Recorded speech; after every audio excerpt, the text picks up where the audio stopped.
1. Superman's motto evolution, from the American way to a better tomorrow. 2. Sovereign movie review, Nick Offerman as a lost soul of the new right explained. 3. Sovereign, the true story behind the West Memphis police shootings. 1. Superman's motto evolution, from the American way to a better tomorrow. Imagine a world where truth, justice, and the pursuit of a better tomorrow are the guiding principles of a legendary hero. For nearly 90 years, Superman has been a symbol of hope and inspiration, but have you ever stopped to think about what the American way really means? This iconic phrase, which has been associated with the Man of Steel since the 1940s, has undergone significant changes over the years, reflecting the evolving values and ideals of American society.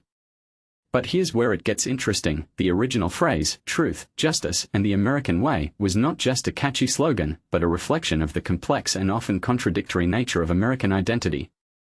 As the country's mood has darkened, Superman's message of hope and optimism has remained a constant, a reminder of what America once was and could be again.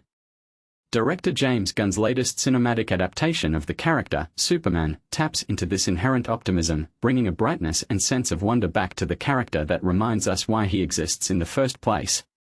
By embracing the weirdness and complexity of the comics, Gunn offers a fresh take on the classic hero, one that is fueled by kindness, compassion, and a commitment to justice. This is a Superman who shows us what the American way once was and could be again, a beacon of hope in a world that often seems to have lost its way. And this is the part that most people miss: the fact that Superman's story is not just about an alien with superpowers, but about the human condition, with all its complexities and contradictions. But what does it mean to be an American, and how does Superman's story reflect or challenge that identity? These are questions that have sparked debate and controversy over the years, with some arguing that Superman's message is too simplistic or naive, while others see him as a powerful symbol of American values. As we explore the world of Superman and other iconic heroes, we are forced to confront our own assumptions and biases about what it means to be an American. Now playing at the Triplex is Materialists, a swoon-worthy rom-com from the director of Materialists, starring Dakota Johnson, Chris Evans, and Pedro Pascal. This deconstruction of the traditional rom-com genre is a must-see for anyone who loves a good love story. Also, coming soon is Jurassic World Rebirth, a terrifying new take on the world of dinosaurs from director Gareth Edwards. This movie promises to be a thrilling ride, with a talented cast including Scarlett Johansson, Mahershala Ali, and Jonathan Bailey. In May, we have Eddington, a darkly comedic neo-noir western from director Ari Aster, starring Joaquin Phoenix, Pedro Pascal, Emma Stone, and Austin Butler. This movie is sure to be one of the most talked-about films of the summer, with its unique blend of humor and drama.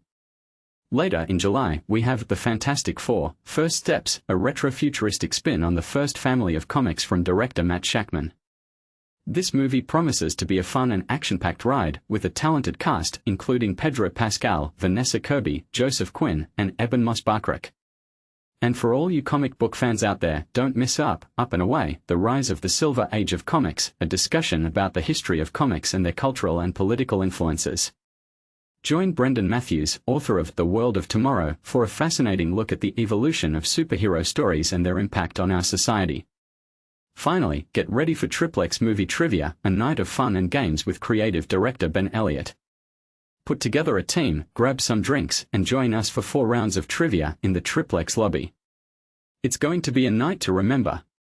So, what do you think? Is Superman's message of hope and optimism still relevant today, or is it a relic of a bygone era? Do you think his story reflects or challenges American values, and how do you think we can learn from his example? Let us know in the comments. 2. Sovereign movie review, Nick Offerman as a lost soul of the new right explained. Tired of the same old narrative about the rise of the new right in America? Chances are you've encountered it dozens of times. A well-meaning journalist ventures into Trump country, grabs a seat in some small-town diner, and chats with locals trying to paint a sympathetic portrait of their perspectives. These stories often hit familiar beats: the decline of manufacturing jobs, the scourge of opioids, simmering frustrations around immigration.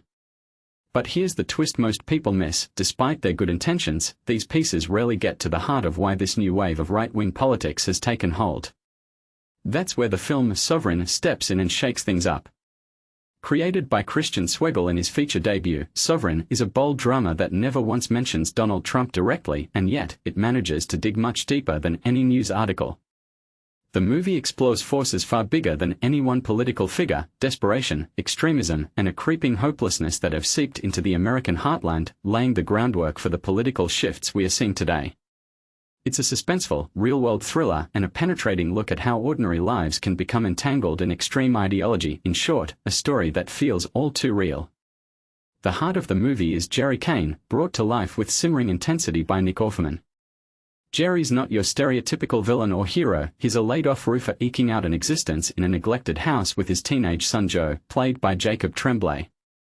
Early on, a bank official shows up at their door to foreclose on their house, tipping us off that Jerry's situation is dire.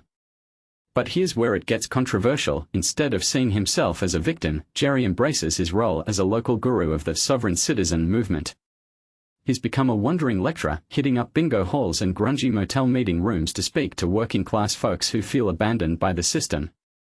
Dressed in matching crisp white suits, Jerry and his son put on a show for small crowds. His message? That ordinary Americans are being robbed of their autonomy by banks and the government, that the rules of society are rigged against them, and that there are ways to fight back.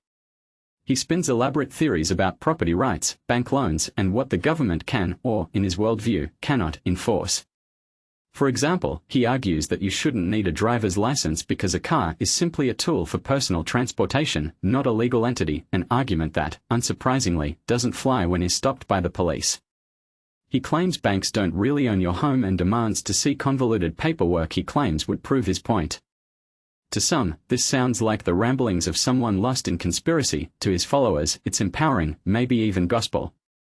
But here's the part that really sparks debate: Jerry isn't knowingly running a scam. He believes every word he says. His beliefs are rooted in a blend of Christian fundamentalism and a twisted interpretation of the law. He constructs entire systems in his mind, drawing boundaries between the real person and the so-called straw man identity that he says the government uses to control people. As the movie progresses, it's clear that these ideas skirt the edge of delusion, even as they attract desperate people looking for answers. Joe, Jerry's son, quietly observes his father's unraveling and becomes increasingly skeptical, yearning for a normal life away from this paranoid crusade. And this is where Sovereign offers something most political commentaries don't: a vivid sense of how economic injustice can push people to the fringes. Jerry's seminars attract people with genuine grievances, someone whose mortgage has skyrocketed, another left homeless by a fire, giving him the aura of an underdog hero, even as his solutions drift into the bizarre. The film mixes this populist outrage with echoes of infamous standoffs like Ruby Ridge and Waco, not to mention old wounds from the 2008 financial collapse. Is this left-wing outrage twisted into right-wing rebellion? Or is it simply the result of a system that no longer seems to serve everyone? The movie also examines how new forms of control, especially technology and bureaucracy, fuel this hunger for individual power and dignity. It's no accident that firearms become part of the story, reflecting deep anxieties around authority and personal autonomy. The film's opening scene jumps ahead to the shocking shooting of 2 police officers, setting up a suspenseful climax that challenges our assumptions about who's actually responsible. And here comes a potential point of contention for viewers: was the film's twist ending convincing, or did it feel forced? Ultimately, what Sovereign depicts with unnerving clarity is how the search for sovereignty and control over one's life can spiral into a politics of despair and confrontation. As American life seems to fracture, this sense of doom and disorder grows only stronger, raising urgent questions about where we are headed next. So, what do you think? Is Sovereign an urgent warning, a fair portrayal, or just another sensational take? Does it dig deeper than the typical Diner in Trumpland article, or does it risk demonizing those it wants to understand? Let's hear your perspectives. Are you convinced, outraged, or something in between? Drop your thoughts in the comments below and let the conversation begin. 3. Sovereign, the true story behind the West Memphis police shootings. Imagine a story so gripping and controversial that it sparks strong opinions and debates. This is precisely what the upcoming film brings to the forefront. Emerging as a dramatized portrayal of a tragic and intense real-life incident, the movie titled Sovereign is scheduled for release across theaters nationwide this Friday. But here's where it gets controversial: it dives into the complex and often misunderstood world of sovereign citizens, a group known for their anti-government views and strong convictions against authority.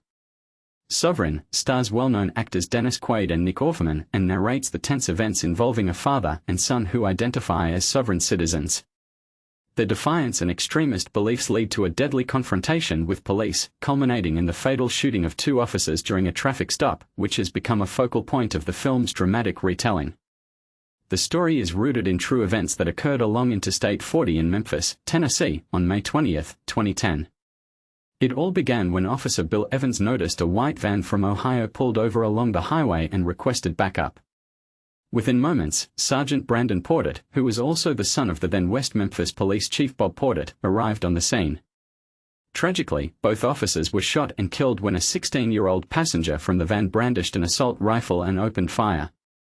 The pursuit and subsequent deadly showdown involving the gunman and his father, who was identified as Jerry, aged 45, and Joseph Kane, ended in the parking lot of a local Walmart in West Memphis.